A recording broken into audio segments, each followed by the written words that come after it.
Si us sembla bé, jo us parlaré una mica més en castellà perquè es desenvolupa una mica més fluidament i doncs això em permetrà també anar una mica més agilitat en la presentació i al final ja podem resoldre qualsevol demanda del grup, etc. En primer lloc, us volia presentar un vídeo que han fet els estudiants de la Facultat de Medicina aquí de la Facultat de Medicina aquí de la Universitat de Barcelona en una càtedra que tenim de formació als estudiants que és la implicació dels estudiants de Medicina a dins del món de la donació i el trasplantament. I és que després que ells van rebre una formació en tot el tema de la donació han de plantejar com han de formar a altres estudiants en altres facultats i ensenyar-los el tema de la donació. I ells mateixos van fer aquest vídeo, que és molt curtet, i com veureu és totalment manual, sense cap pretensió de gran estratègia de film, però resulta molt interessant.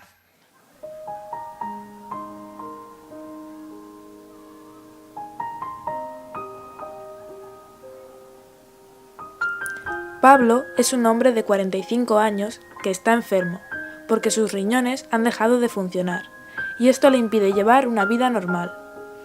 El médico le ha dicho que la única solución es un trasplante. Pero, ¿qué es un trasplante? Un trasplante consiste en reemplazar la función de un órgano o tejido enfermo por otro que funcione adecuadamente. No obstante, necesita obligatoriamente la existencia de donantes. Sin su solidaridad, no hay trasplantes. Pero no solo se pueden trasplantar riñones, sino también intestino, pulmones, páncreas, hígado y corazón. Hay dos tipos de donantes, vivo y fallecido. El donante vivo es una persona que de forma altruista dona alguno de sus órganos, por ejemplo, un riñón, parte del hígado o del pulmón, a alguna persona familiar o cercana. El donante cadáver es una persona que ha fallecido por muerte encefálica o paro cardíaco. En la persona con muerte encefálica, su corazón sigue latiendo, pero el cerebro ya ha perdido toda su función y no la recuperará. La persona que ha muerto por paro cardíaco solo podrá ser donante si una vez confirmado su fallecimiento se preservan sus órganos con la mayor brevedad posible.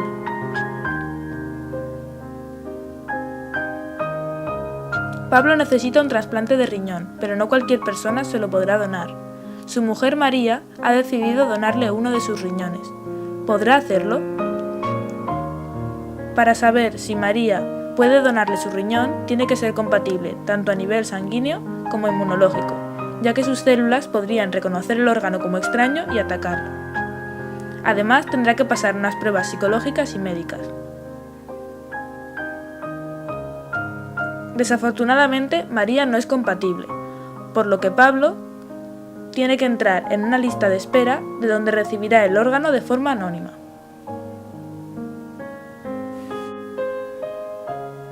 Dos años después, llaman a Pablo porque encuentran un riñón compatible y por fin van a poder trasplantarle. Si todo sale bien, podrá volver a su vida habitual, pero deberá medicarse de por vida para no rechazar su nuevo riñón. España es el país con la mayor tasa de donaciones del mundo. De todos los donantes potenciales, el 85% acepta la donación.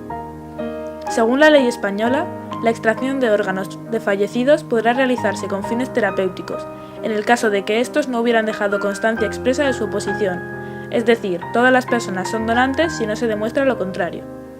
¿Cómo podemos colaborar? La tarjeta de donante no tiene valor legal, únicamente sirve como testimonio escrito del deseo de donar. Por eso recomendamos comunicar a familiares y amigos nuestra opinión al respecto. Además de hacerte donante de órganos, puedes ayudar a otras personas mediante la donación de tejidos, sangre, médula ósea, semen y óvulos. Todos podemos ser Pablo. Anímate a colaborar.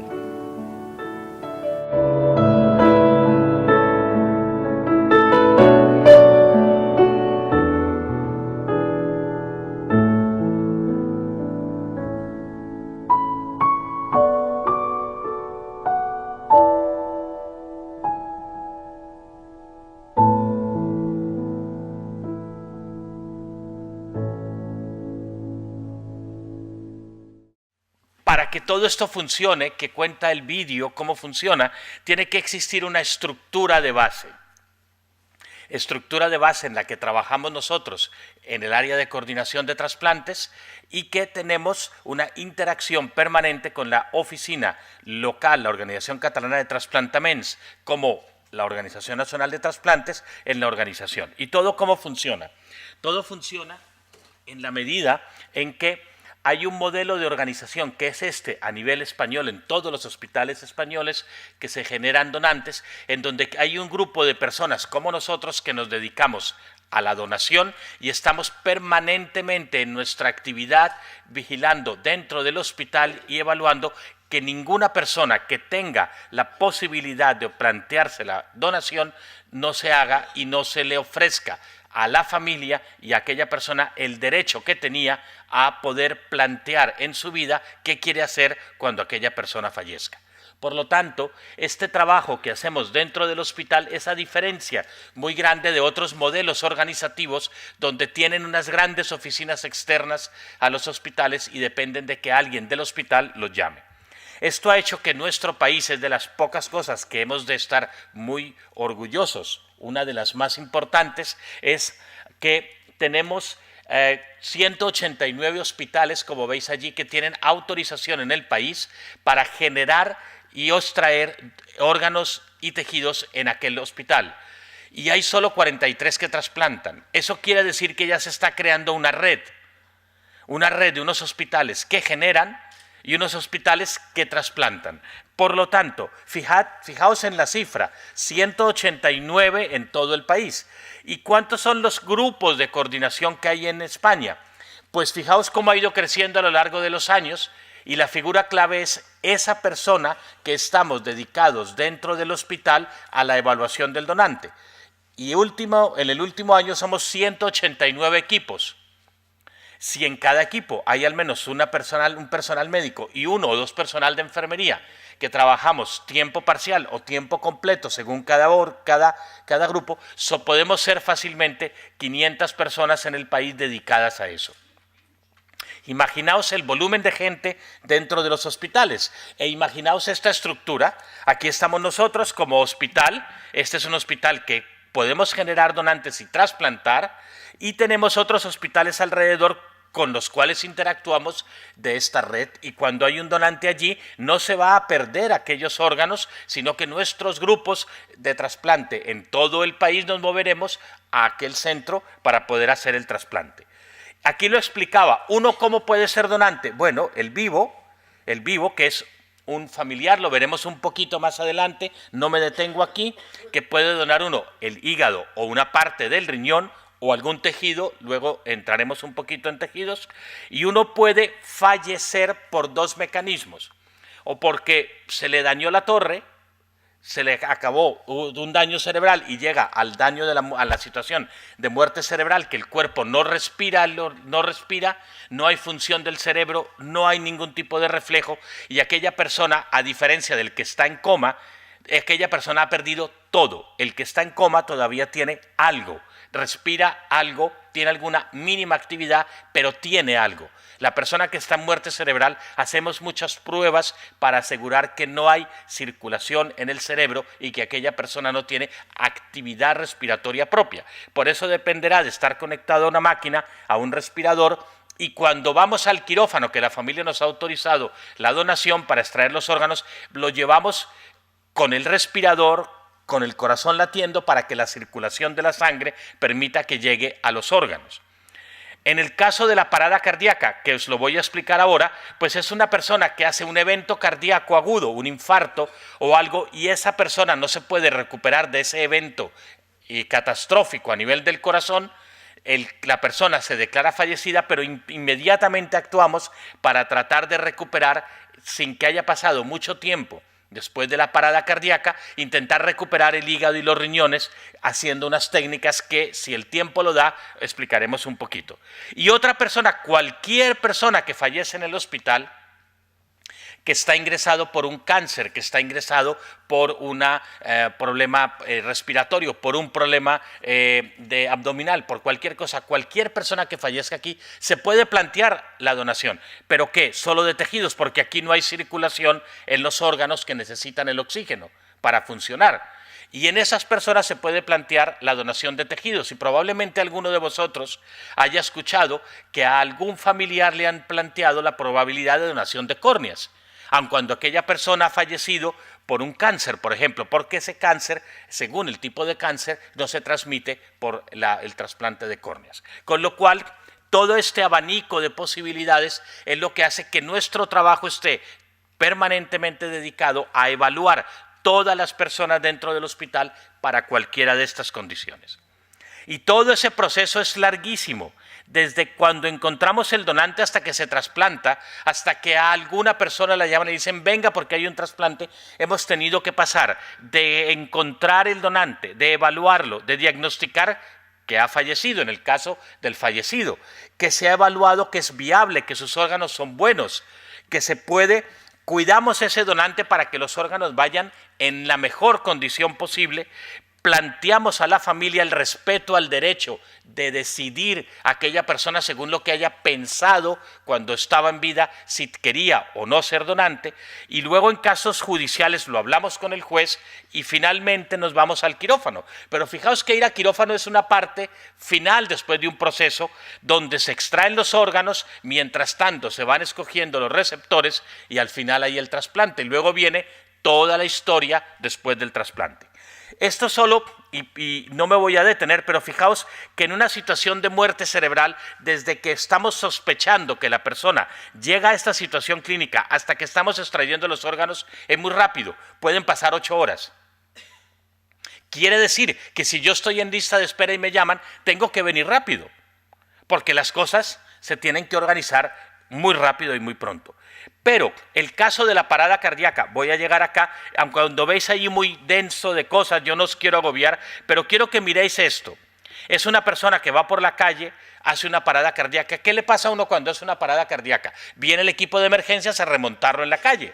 Cuando hace todo lo que tiene que hacer allí durante 1 hora, lo intenta recuperar y si no puede recuperarlo, dice el equipo, pues yo lo traslado a un centro donde puede plantearse que aquella persona, en lugar de que la dejo en la calle fallecida, lo planteo la posibilidad de que aquel hospital lo evalúe y ver si puede ser donante después de que se declare fallecido y evaluado en el hospital, que ya no es recuperable y que ya no podemos hacer nada por recuperar el corazón. En ese caso, el corazón parado, que es lo que estamos aquí cuando se diagnostica y se confirma el fallecimiento de la persona, entonces en ese momento fijaos que hablamos con la familia, el consentimiento familiar, porque la familia casi nunca está cuando hay la parada cardíaca en la calle, sino que es alguien que salió de su casa, le dio el problema en la calle y a uno lo llaman que venga al hospital. Cuando a uno lo llaman que venga al hospital, pues se asusta uno, porque dice algo grave está pasando.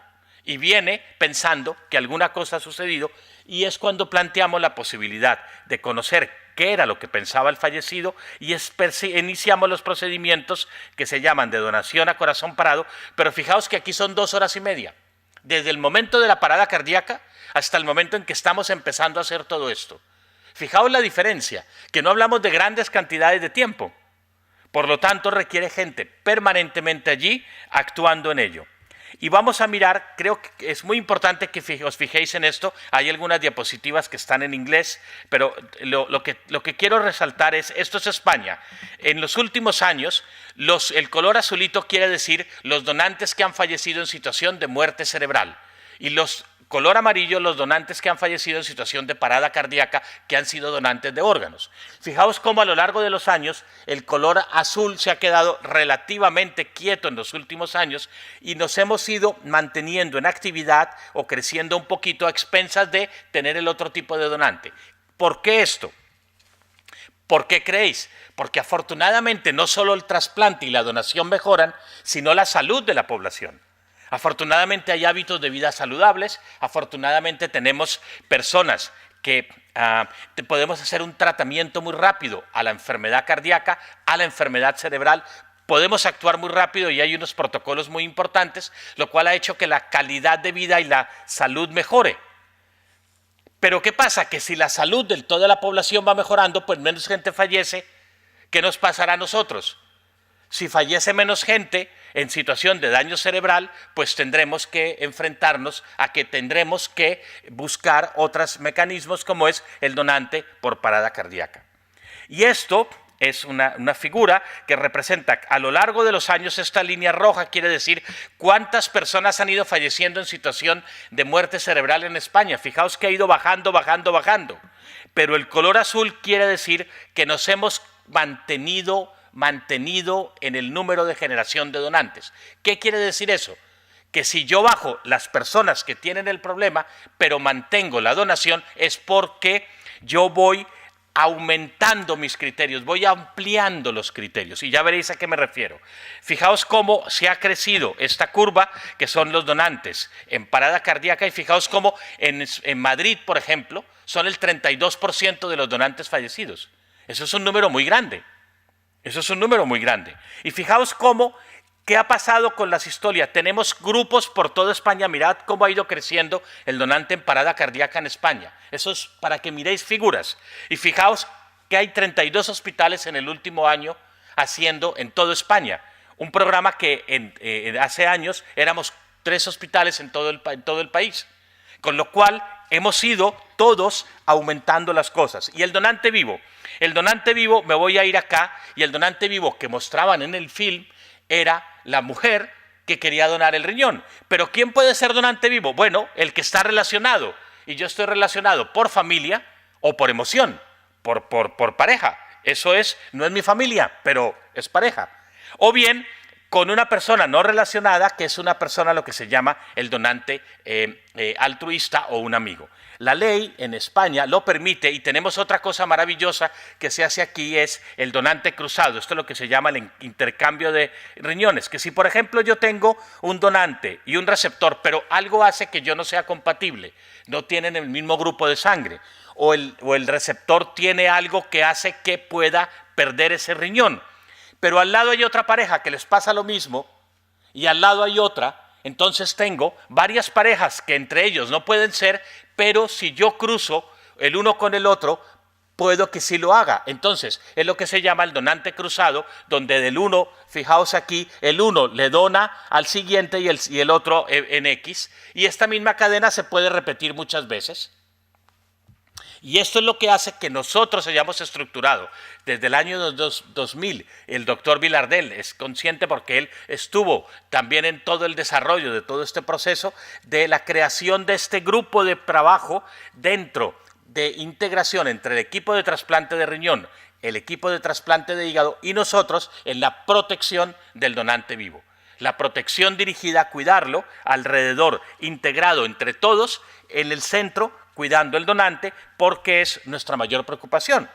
Y una cosa muy importante de la que tuve la fortuna de regresar ahora desde Santiago de Compostela, es desde el año 2008, en los últimos años, se está haciendo algo muy grande en el país, y España ha sido líder en esto, y tenemos que estar orgullosos de eso, es evitar el tráfico y el turismo, el tráfico de órganos y el turismo del trasplante. Es decir, que personas ricas o con recursos vayan a países pobres donde hay personas que necesitan recursos y puedan ir y decir voy a comprar un órgano allá y entonces me trasplantan en otro país.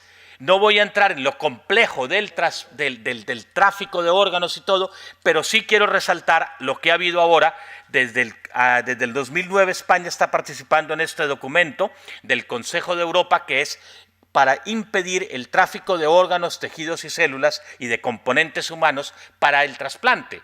Y esta reunión de alto nivel donde 14 países han firmado ayer la aceptación de esta convención del Consejo de Europa, lo han firmado 14 países europeos, que es un éxito en la firma de un documento y que permitirá que a través de la Organización Mundial de la Salud todos los países puedan ratificarlo y se pueda lograr erradicar esta situación que existe en el mundo.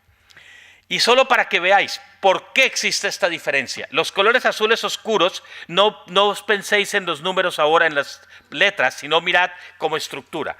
Azul oscuro quiere decir donante vivo, azul clarito quiere decir donante fallecido. Fijaos que hay países, cada línea es un país. Hay países que lo que hacen es todo fallecido y hay países que lo que hacen es todo vivo. Y hay países que estamos aquí, más o menos, España está aquí, en esta partecita. Tenemos un 8 o 10% de vivo y el resto de fallecido. Porque aquí hemos apostado y hemos trabajado porque toda persona que fallezca en los hospitales se le pueda ofrecer la posibilidad de respetar su derecho y su voluntad de la donación. Y porque se ha querido en esa forma ofrecerlo, porque tenemos mucha gente en la lista de espera y queremos dar respuesta, porque el trasplante es la mejor opción terapéutica para personas con fallo de riñón o con fallo de hígado o con fallo de corazón. Y si nos comparamos en los donantes fallecidos con Estados Unidos o con Holanda, nosotros, España llevamos el liderazgo hace muchos años. Esto es en fallecido. Ahora fijaos cómo cambian las curvas cuando miramos con vivo. Los mismos 3 países, esto es fallecido, y fijaos cómo cambia y estamos mucho más atrás. ¿Por qué? Porque el vivo, si bien es cierto que se ha hecho siempre, o casos ocasionales, ya veréis cómo ha ido creciendo muchísimo. ¿Por qué? Porque nos ha pasado, esto es en esta casa, en el hospital clínico, las personas que han fallecido en muerte cerebral han ido disminuyendo a lo largo de los últimos 15 años, han ido poco a poco. ¿Por qué? Porque ofrecemos mejor atención de salud. ¡Qué maravilla! Afortunadamente lo podemos ofrecer. Pero por otro lado tenemos que inventarnos permanentemente para recuperar la probabilidad de ofrecer el trasplante. Tenemos el donante por fallecido, por parada cardíaca, que ha crecido, pero incluso en los últimos años ha bajado. ¿Por qué? Porque cada vez se recupera mejor, se atiende mejor la parada cardíaca, hay menos paradas cardíacas. Por lo tanto, nuestros donantes, lo que tenemos en la casa, fijaos, el donante fallecido, tenemos cómo ofrecer trasplante gracias al donante por parada cardíaca. Y fijaos, esta figura no es nada político, ni el Barça, pero aquí está. Los rojitos van bajando porque son todos los donantes fallecidos de la casa y de mi red. Y ¿cómo sobrevivimos para mantener los números de arriba? Gracias a que si bajan los rojos, pues vamos subiendo los azules. Yo no hablo de política, hablo aquí de colores. Pero esto es muy importante porque sobrevivimos dando respuesta a nuestra lista de espera, haciendo todo lo posible para que cualquier persona se pueda trasplantar. Y fijaos cómo en esta casa casi el 50%, comparar el color azul con los otros, casi el 50% de riñones son de vivo en esta casa.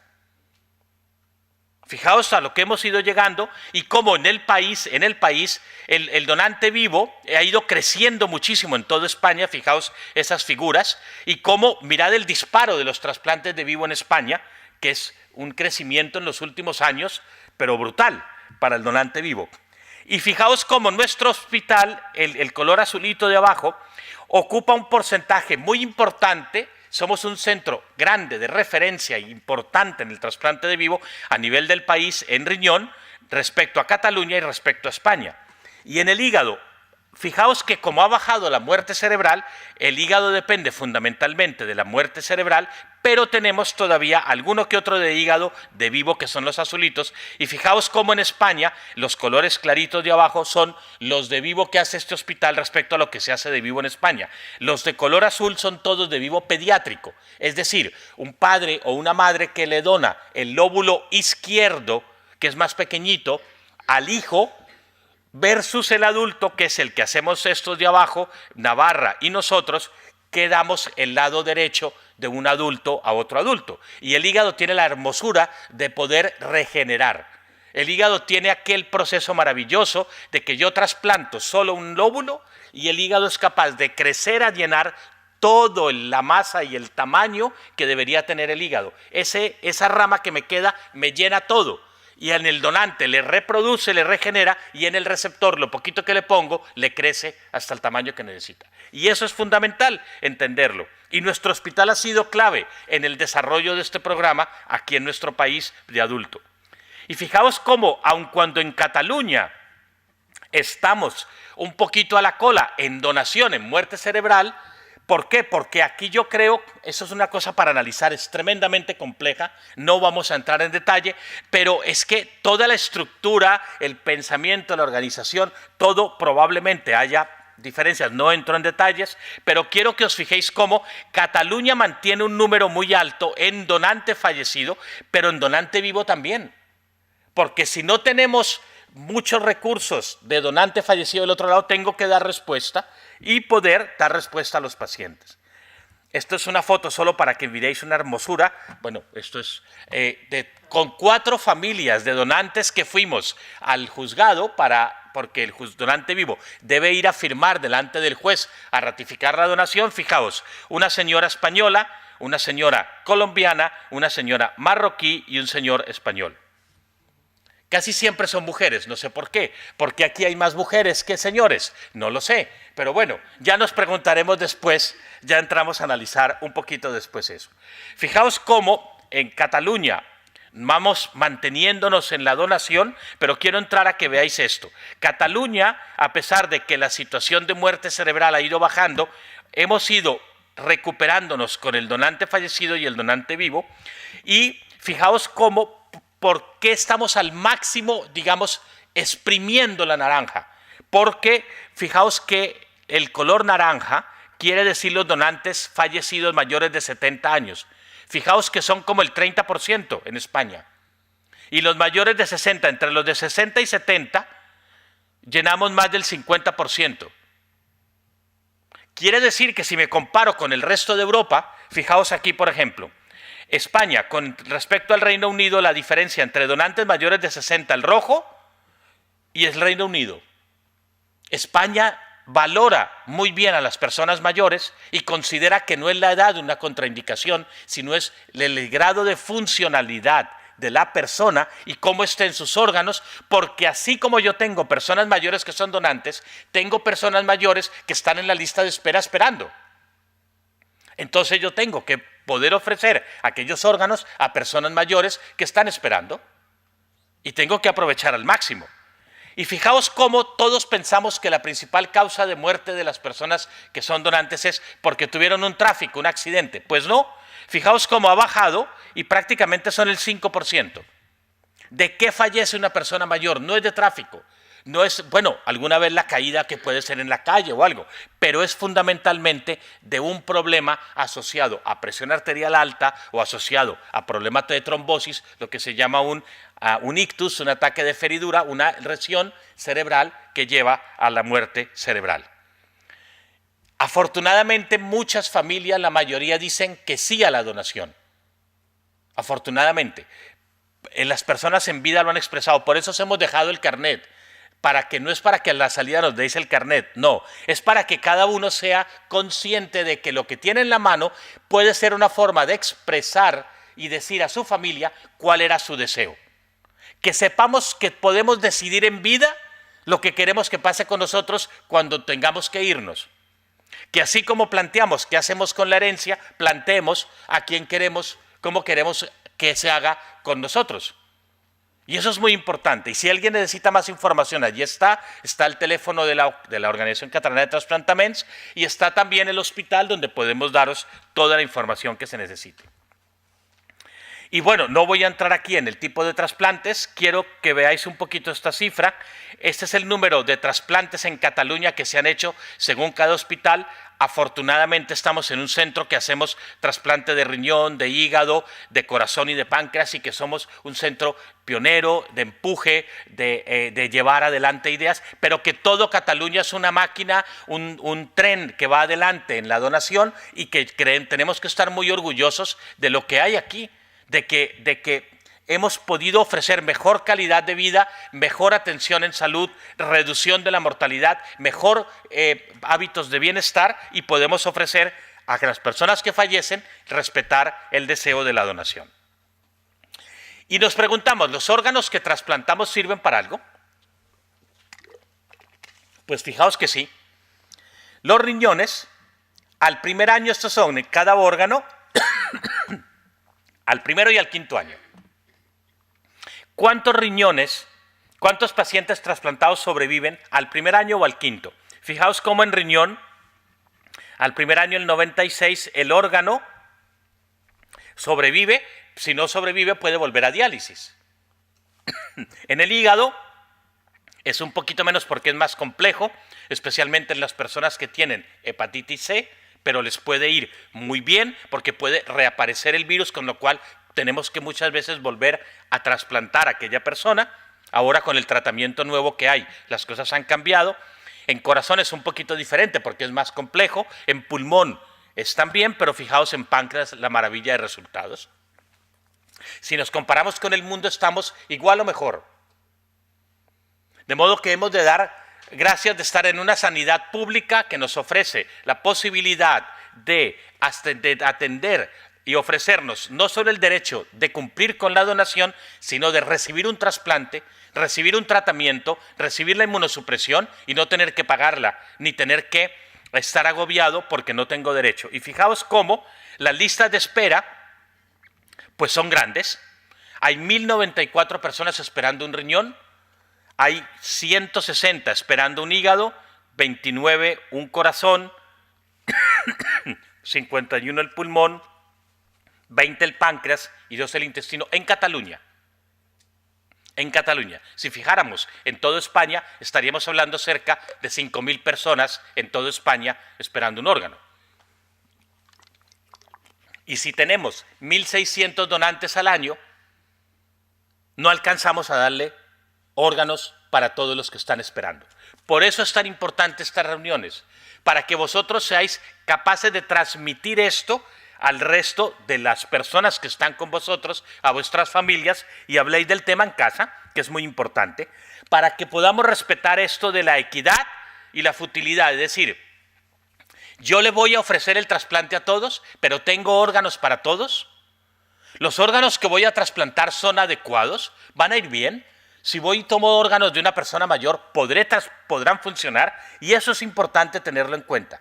Y esto, no os agobiéis con esta gráfica, pero quiere decir, el mundo tiene una disparidad brutal en la capacidad de trasplante de riñón. Esto es en riñón. Los colores quiere decir los países. Estamos nosotros en esos colores rojitos, que somos los que podemos trasplantar más gran cantidad de riñones, como está Estados Unidos, Canadá, etcétera. Pero fijaos que hay otros países que están sin este acceso. Pero sin embargo, cuando miramos cuántas personas están en diálisis, bueno, hay unas discrepancias importantes. ¿Y cuántas personas tienen enfermedad renal? La enfermedad renal es muy importante, como es la enfermedad hepática, y muchas personas tendrán mortalidad por enfermedad renal crónica. ¿Y cuántas personas harán enfermedad renal en el futuro? Fijaos cómo los que tienen más tendencia son de otros países porque la obesidad, la hipertensión, la diabetes están creciendo. Por lo tanto, depende de nosotros que no tengamos que llegar a recurrir a un trasplante y que si algún día somos donantes, nuestros órganos sean de la mejor calidad posible. En el sentido de que todo en la vida no sabemos dónde estamos. Y ya acabamos, y ya para que tengamos tiempo de discutir, la donación es esto, los castellers, es un grupo de gente haciendo piña para que haya un pequeñín que suba arriba. Eso mismo es el trasplante. Muchos pendientes para que funcione y se haga un solo trasplante. Lo mismo pasa en otros países, esto es en Bombay, con la fiesta, una festividad llamada Mamis Festival, alrededor de la época del Ramadán, en donde lo mismo, más folclórico, más colorido, más lleno de alegría, pero es exactamente igual. O sea, las cosas pueden funcionar en cualquier parte, siempre y cuando nos organicemos, nos estructuremos, nos podamos tener protocolos y todo, que cada cual sepa qué hacer y que todo el mundo trabaje por ello. Pero vosotros como sociedad tenéis que saber que no le vamos a poder pedir a la sanidad que nos dé trasplante si nosotros como sociedad no ofrecemos lo que tenemos, que es la posibilidad de que cuando alguien desafortunadamente se tiene que ir, pues podamos dar respuesta a lo que es la posibilidad de donación.